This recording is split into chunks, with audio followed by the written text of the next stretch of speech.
Hey, it's State of State. We got your Nittany Line update. It's a football discussion with Tom and Justin, so kick back and press play. With former Penn State and NFL defensive back Justin King, I'm Tom Hannafin. This is State of State. This podcast is presented by BetOnline. BetOnline is your number one source for all your sports betting needs. Baseball, golf, soccer, plus all the top fights in MMA and boxing. Every stat, every matchup, and even live odds and spreads while the games are being played. When the game's over, head to the online casino and get in on a game of blackjack or poker or unwind with one of over 150 slots games.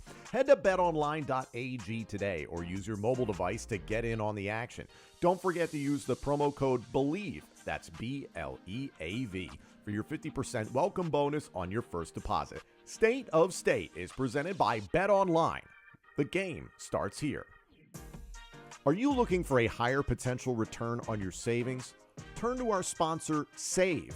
As an SEC-registered investment advisor, Save safely combines the best parts of saving and investing with its Market Savings program. Market Savings is a savings product that provides you with market returns instead of interest. The returns come from diversified investment portfolios based on your individual investment profile. The return from the investments is paid to you at the end of the selected investment term. But investing comes with risk, right? Well, with Save, your deposit is FDIC insured and never used for any investments. The current variable APYs are 9.07% for the one-year product and 7.9% for the five-year product. So what does this cost you? Well, Save only charges a fee when your investments make you money. To learn more or to sign up, visit www.joinsave.com/state. That's joinsave.com/state. The link to the website is in the description of this podcast. State of State invites you to join Save. State of State is a proud supporter of Blue White Outfitters. Blue White Outfitters was created as a retail shop meant to highlight the confidence, competitiveness, and fearlessness of the elite athletes found throughout the history of Penn State University. Check out their Lockdown U and Lawn Boys merchandise today.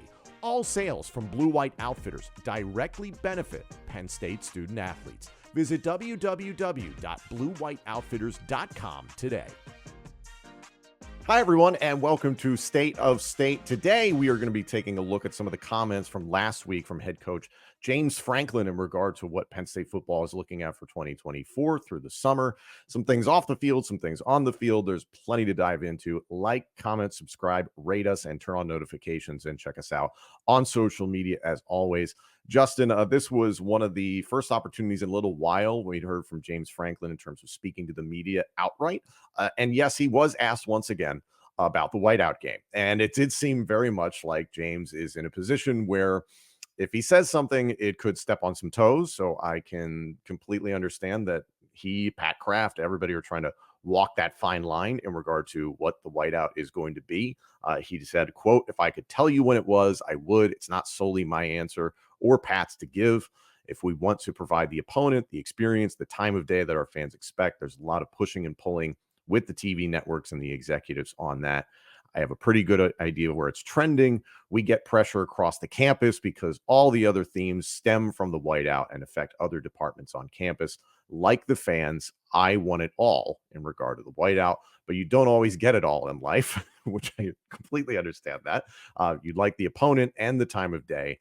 The time of day for the game is the tough part. Obviously, the TV networks having control more so of kickoff times based on ratings, revenue, all that sort of stuff. It's really a shame, Justin, that this continues to be as much of a topic as it is. And it does feel like the game is kind of fallen out of the hands of Penn State football. And they're in this difficult position of like, well, this is when the game is going to be scheduled, et cetera. But the thing I took comfort in is kind of like, you always have to read between the lines with James, and you know him very well, is that hearing what he was saying is like, I feel like the fans do, is like, well, most fans are like, we should do this at night against Ohio State. I would like to believe in my heart of hearts he feels the same way. Can you articulate some of the stresses and the pressure that he's on altogether for this? In terms of when the game is going to be, or just the pressure Yeah, of being because the head coach? he's I the think. forward-facing person, not that Pat Kraft isn't, but he's the person who's got to answer these questions and then also dive into that meeting room with these television executives. I mean, I don't know how much he's in the room with the TV executives. I mean, that how much they listen to a head coach. But when it comes down to him wanting to play a meaningful game at night, I think there's a competitive advantage to that. So I mean, from his standpoint, yeah, of course, he's not a unbiased party in this whole situation. So yeah, playing one of your tougher opponents in a environment that we've known to be one of the most electric in college football, I would be I would be trying to a levy or, barter for that to happen for us as well. There's all these, I'll call them fires that this program has had to deal with off the field that have nothing to do with the X's and O's and training players and developing players, all those sorts of things. So, for instance, we talked about it a few weeks ago. The case involving Dr. Scott Lynch at the time had been settled for $5.25 million in the favor of Scott Lynch against Penn State Health. The defendants in that lawsuit are asking a judge to vacate the jury's decision, saying that Scott Lynch did not prove his claim of wrongful termination. So that is ongoing. James Franklin's name was brought up in that suit, some allegations against him for meddling with the medical staff. So, not saying that he's been dragged back into those things, but that's the latest on that front. And then there's this whole situation, Justin. I don't know if you've gotten to see too much of it, of the House versus the NCAA. The settlement that is going out in terms of something roughly $20 million per program will be able to benefit from this settlement, this antitrust suit. That's going to come around in fall of 2025. So it's just evaluating which schools are going to be able to deal with this the best, in terms of you then all of a sudden have to budget for an additional roughly $20 million in 2025. And then it's how do you disperse that amongst all your student athletes, all your sports, the athletic department. I don't know how much you've gotten to read into the fallout from this case, but the challenges that even exist within the Big Ten that James Franklin articulated, there's certain teams that can meet the revenue threshold to say, oh, yeah, we can move around 20 mil and budget that out. And others being like, it'd be great if we had 20 mil. You deal with a lot of these universities and athletic departments. Have you heard how all these other schools are potentially dealing with this settlement? Well, the thing is not extra 20 million. It's like, how do you displace the 20 million that you've been Exactly. spending, right? So it's not an added 20. So when we talk about like evaluation of the assets or talent evaluation or talent acquisition, it's just the operation becomes even more important to all the organizations, right? Because there's going to be the haves, the have not guys that can obviously break that threshold where it's $20 million, whether it's the Texas A&M's, the Texas Ohio State, or however way you're willing to spend the money. That's one piece. And then there's another one where you're looking at the parity of how many sports each school has, because we still have Title IX. So if a team like a school like Penn State that has 25 plus sports is still competing with a private university like USC or Texas that only has maybe, I don't know what the official number is, but say like 12 to 15 sports, Mhm. that money is dispersed a little bit differently. Like they're getting money to their main revenue generating athletes a little bit easier. So it's going to come down to how these different universities categorize and still try to play above board. Are we going to say that all athletes are equal and we're going to split the money across board? And it's going to be harder to find the money for the guys that are bringing in the revenue, or are we going to be like a business and say like, hey, you guys don't bring any money, so you're now a club sport, right? Like, sorry about all the feelings and all that stuff, but now you got Yeah. to go raise some money and do everything because we got to make sure that the money that's coming in from football, basketball, and these other places are dispersed the right way. So I think it's going to be more of an identity uh, solidification for different athletic departments across the board. And I think Penn State is one of those that's in that brink to where, you want to compete against Ohio State and Michigan and always call them out when we're playing against somebody like a James Franklin, where it's like, oh, he's competing. Now we can see like on the back end, it's like what the resources and where they have to go is not the same. And like what you have to, figure out is who's going to be like what staff positions are going to get cut, because that's what's going to have to happen, right? Like where money is going to be displayed, something that we thought was a luxury or just to spend the money to make sure that we stay tax exempt, to now going to like the right asset. So making sure that you're evaluating all the athletes the right way, making sure that like the evals are correct. And then you're starting to see the value of the people that are working within like roster management, because it's going to come down to really like who is assigning the value to these different players. Because Mm. because when we talk about NIL, spending the revenue from TV contracts, now there's going to be checks and balances of like, okay, this money went here. Like, was that the right move? Who made that move? Why is that this? Because you have to fit within the salary cap. That's why, GMs get fired. That's why scouts get fired because you make the wrong evaluation. That doesn't really exist in college because it's a cycle. You can cover up a lot. You don't really have to pay the players. So the business kind of levels out on its own. And if you win, you win. And if you don't, you don't. But now the operation and the expertise behind the scenes, I think, is really going to come to the forefront. There's a great article on ESPN.com talking about this settlement. It's going to establish a framework for schools to share millions of dollars with their athletes in the future and create a fund of more than $2.7 billion to pay former athletes who are not allowed to sign name, image, and likeness deals. There's also, as I mentioned, roughly $20 million in permissive revenue sharing that is expected to begin fall of 2025. The revenue sharing will give athletic departments the direct ability to pay players, which is a huge paradigm shift. On campuses, school officials are meeting and trying to figure out how to adjust to the new paradigms. I mentioned schools in bigger leagues need to find nearly $20 million to budget for athletes and figure out how to divide it. Smaller leagues are adjusting on how to cover costs as the NCAA is withholding money from schools in all levels of Division I to cover the costs. So it's just like the amount of things that you have to deal with off the field is truly gargantuan. And James Franklin said during his appearance with the media, quote, "We spent a lot of time talking about the House settlement, the whiteout, all these things off the field." And he's like, we need to spend time worrying about the stuff on the field, like inside zone versus outside zone and the new opponents that we have within the Big Ten. They're exciting, but we also have to worry about traveling coast to coast. We have to worry about roster size, the number of conference games. Like, it's mind-boggling at the end of the day, the things that this program alone and plenty of other programs have to deal with outside of just getting onto the freaking field and playing. And it's just, this is unfortunately where college athletics has gotten to, because this was not dealt with so long ago by the NCAA straight up. And now we have this whole can of worms, to the point where I can only imagine how much of James Franklin's time is actually applied to dealing with like the players and the X's and O's, how much he can really afford to spend on that. And people will get mad about how much he gets paid. I'm like, if I had that many headaches, I would say that dollar amount next to my name makes a lot of sense.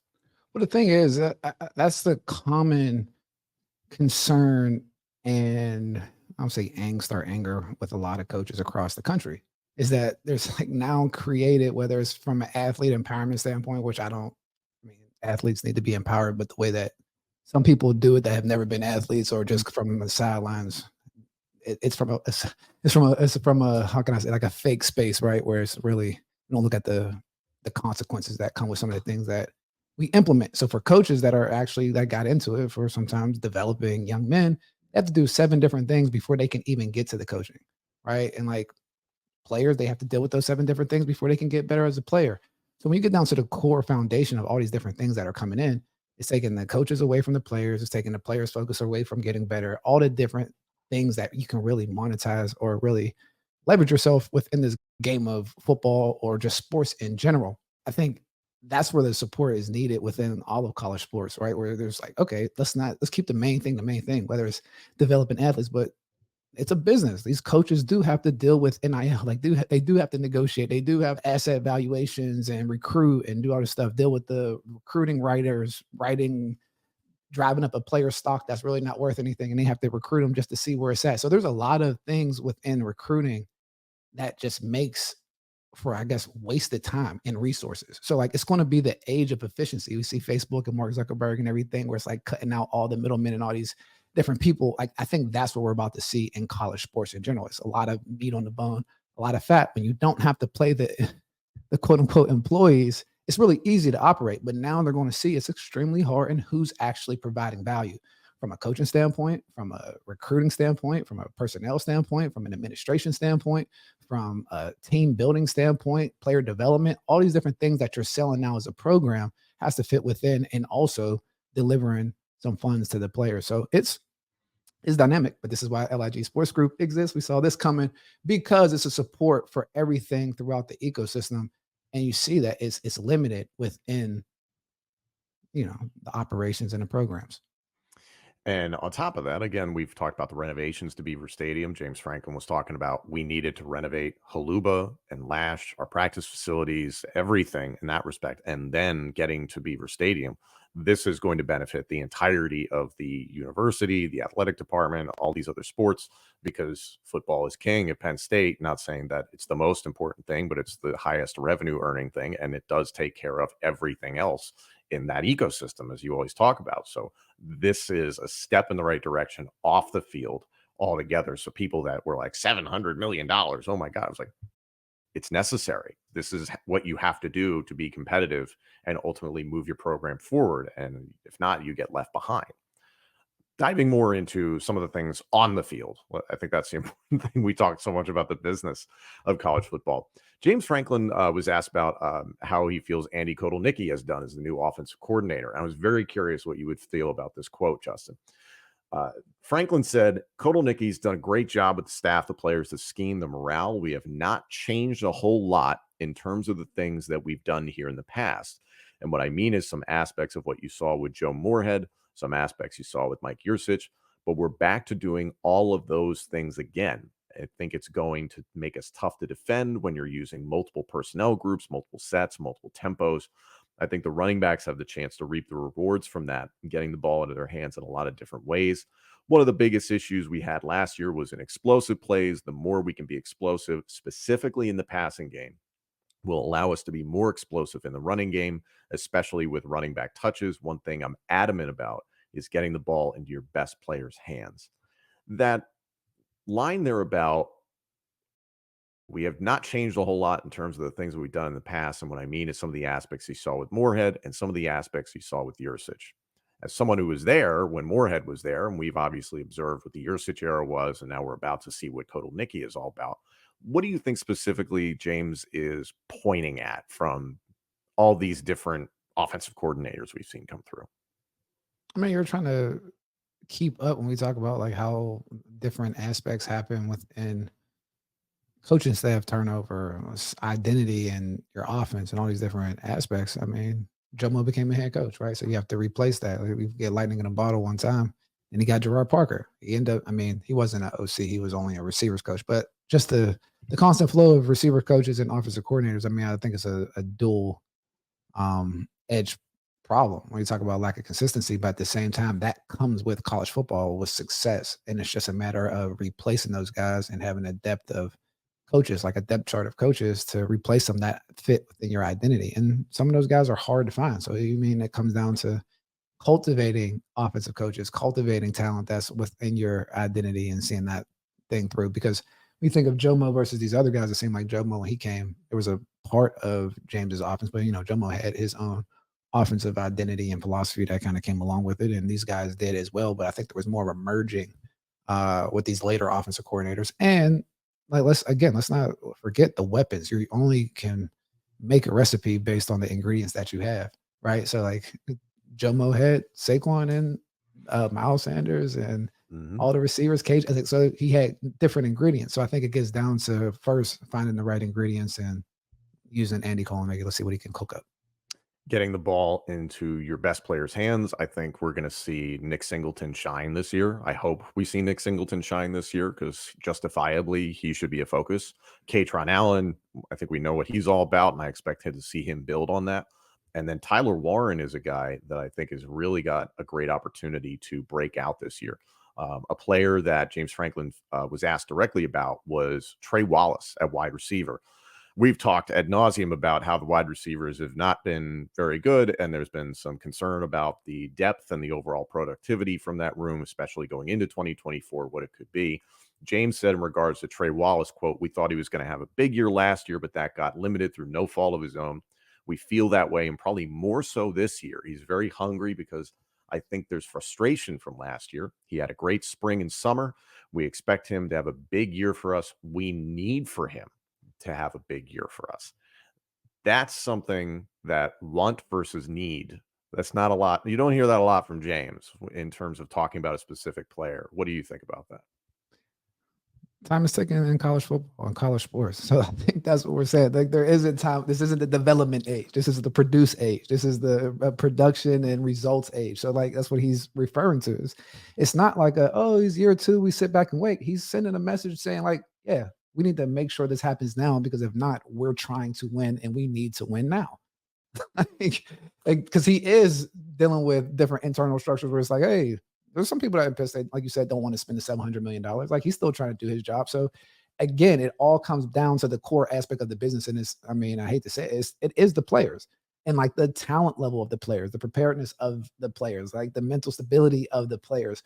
All those things make everyone else's job operate. So like the coaches that have to deal with that at the first level, I do have a lot of empathy because everyone else just kind of looks and is like, hey, and just judges what's going on, but they have to deal with all these external factors as well. And then at the end of the day, the players are the one that's left, without the support that they actually need in all this hoopla. And then we go in. But so I'm saying that to say, like, yeah, James needs to focus on making sure, like you said, like the talent and fighting for his guys the way he is. So it's just the way it is. And he has to send a message. Like, we don't got all day. Like, so like even for like Drew Aller, he knows that. But like at the same time, like let's keep it in context. He threw 2 interceptions last year. Had, whatever 60% plus passer percentage completion rating. So it's like, let's just keep it in context. And yeah, this is why And it's not like Trey messed up last year. He was injured and all those sorts of things. So he has great ability. And it's just like, yeah, like stay healthy. This is the year to do it. Fleming, hopefully he is somebody that produces in a way that the program hopes he can. Why they brought him here to Penn State, why they recruited him years ago. So hopefully no, those things materialize. I said to it because I'm looking at, I got my Twitter up right here, and I've been logging on the past couple of days. I don't know if it's probably some of the listeners on the show, but with a good friend of mine, Eric Galco, who's the director of the East West Shrine Bowl, and he did a nice little write up of Drew Aller yesterday, and he tagged me in it, and man, it was a heavy negative response, and I'm just like, whoa, like this is like kind of uneven from just like what he put out there. It was a positive write up, and I think Eric Galco is a very good talent evaluator, understands what's being evaluated and all those different things. And no one seems to agree with him about like the evaluation because they say like, "Hey, I watched the game and the emotion of the game when we needed a big play. He maybe didn't have that big play." And then when you evaluate Drew, just taking your emotions out of it and just turn on his clips, turn off the sound, turn off any emotion, and you just watch somebody sit back there and throw the ball and you see the ceiling that he has. Yeah, if I'm a developer of a football player and different things of that nature, like I still see a extremely valuable asset right there, right? So I'm just saying that to say like we focus in on the core foundation of what we're talking about, then work out. Let's start there. And especially, we just got done in April, everybody projecting ahead to the 2025 NFL draft. And a lot of people talking about Drew Aller should be a top 10, top 5, even potentially top overall pick if he decides to go out in 2025 or if so, 2026. He has that skill set. I don't think anybody's questioning that. But yes, the emotional factor for Penn State fans is, well, it was good, but not great last year. And I was like, yeah, you can look at that and agree to an extent. But it's like, man, it feels like things are hopefully going to change this year. And then again, all the pressure surrounding the program going into 2024, the 12-team college football playoff, which I spoke to Adam Carricker about last week here on the show, is that the pressure gets ratcheted up. Is that all of a sudden, if you don't make the 12-team college football playoff and you're spending all this money to winterize the stadium, that you can use the stadium, in James Franklin's words, more than 7 days a year. I thought that was such a good way to articulate it because people are like, why are we spending $700 million on this? Like, because we can stick freaking Luke Bryan in here or something like that, or Luke Combs, and have him do a concert in there. And then we can also do Flyers Penguins and all these other things. It just gives you these new opportunities. It's like, all right, if you're spending this much, then the production on the field from the players, coaches, everybody involved has to match it. So I've said on this show is like, yeah, the team could finish as good as 11-1. And if things go completely off the rails, 8-4. And if this is a team that misses the college football playoff, it's like, that's a problem. I don't think that's necessarily the case. I think there's a chance that they miss the playoff just because the competition is so stacked there in that top 12, top 15. But I don't think they're going to be closer to 8-4. I would say my gut says 10-2. But dang, it's like the pressure is really ratcheted up. I don't think people really completely understand that. And we're sitting here being like, well, Aller's okay. It's like, we're lucky. We're fortunate to have him, and it could be a lot worse. I mean, it just shows that there's a lot of components there's a lot of variable components in football, right? Whether it's offensive coordinator, quarterback coach, offensive line, identity, all these different things. So, I mean, that's why I have a hard time. If we want to isolate the player, let's isolate the player. But if we're going to give an overall view, then you have to take in all the components that make up that bottom result. And, that's what we're talking about. Tell us what you think of James Franklin's comments and the projections ahead for 2024. Like, comment, subscribe, rate us, and turn on notifications. Join us tomorrow. We'll have another episode breaking down a lot of the comments from the coordinators and position coaches from last week, as well as some updates in regards to recruiting. Wide receiver Tyser Denmark, especially, and offensive tackle Drew Shelton is expected to be available and completely medically cleared for training camp. What does that mean for the tackle positions? That will be tomorrow right here on State of State. Thank you all so much for joining us. This episode and our entire library of shows is available now on YouTube, Apple Podcasts, Spotify, Google Podcasts, and wherever else you get your podcasts. Also, let us know what you think of the show on social media and check out all of our content on X, Instagram, and TikTok. Search for the handle @StateOfStatePod. State of State is presented by Bet Online and by Blue White Outfitters.